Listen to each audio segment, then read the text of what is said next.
I've previously talked about the Subclass 820/801 partner visa and the Subclass 309/100. So today we're going to finish off the series by talking about the Subclass 300 Prospective Marriage Visa. So what is the Subclass 300 Prospective Marriage Visa? You may have also heard the terms fiancé visa or engagement visa. This all refers to the same one. Essentially, this visa allows the applicant to come to Australia and then marry their prospective spouse. What's the benefit of lodging a Subclass 300 visa over the other subclasses?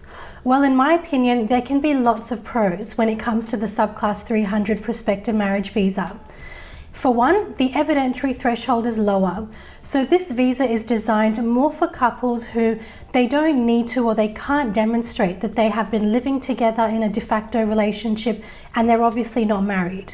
So it's a fit for couples who may have chatted online, met each other in person a couple of times, but they really haven't been able to establish that de facto relationship.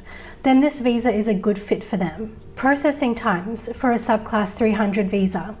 At the time of writing this blog, the average processing time for a Subclass 300 visa is about 13 to 25 months. So obviously that's a very big time range. In practice, what we're seeing for well put together prospective marriage visa applications is between about 10 to 12 months. But in saying that, we also recently had an application from the Philippines, which was granted within 4 months. So processing times are greatly dependent on a number of factors, including whether the correct forms have been filled, whether it's decision ready, and whether you have all of the evidence ready to go. How do you demonstrate that you intend to marry your prospective spouse? So this is one of the biggest differences when it comes to a partner visa and a prospective marriage visa. For a prospective marriage visa, you need to demonstrate that you intend on marrying your spouse or your prospective spouse once the 300 is granted. The way that works is through what's called a Notice of Intention to Marry form. So you'll need a marriage celebrant to help you complete this form and they will lodge it on your behalf. Essentially, your marriage celebrant will need to provide a letter for you to accompany the 300 application to state your name and your partner's name and an intended date of marriage, and to confirm that the Notice of Intended Marriage, otherwise known as a NOM, has been lodged with them. What happens after the Subclass 300 visa is granted? So you need to make sure that you're reading your grant letter really carefully, because there is going to be a period of time for which you need to enter Australia by and for which you need to marry, which is generally between 9 to 15 months. So say the visa's been granted. You need to come to Australia to activate the visa, you need to marry, and then you need to lodge the Subclass 820/801 partner visa. Do you have to marry inside Australia once the 300 visa is granted? Short answer is no. So a lot of places you'll probably hear people talking about the fact that you need to come to Australia and you need to marry in Australia, but that's simply not true.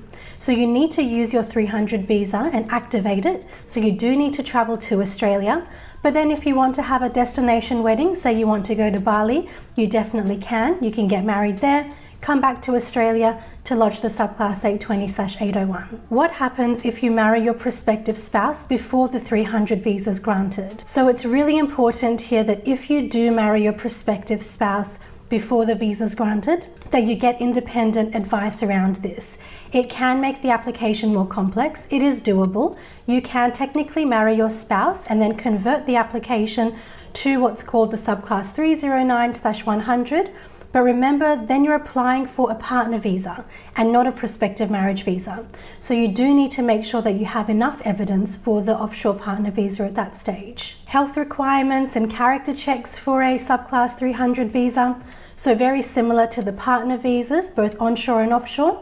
With a prospective marriage visa, you also need to demonstrate that you meet the health requirements and that you meet the character requirements. Please note that this blog is intended for general information only and does not constitute immigration advice. Thanks for watching. Please hit the like and subscribe button and head on over to the partnervisaacademy.com.au to learn more.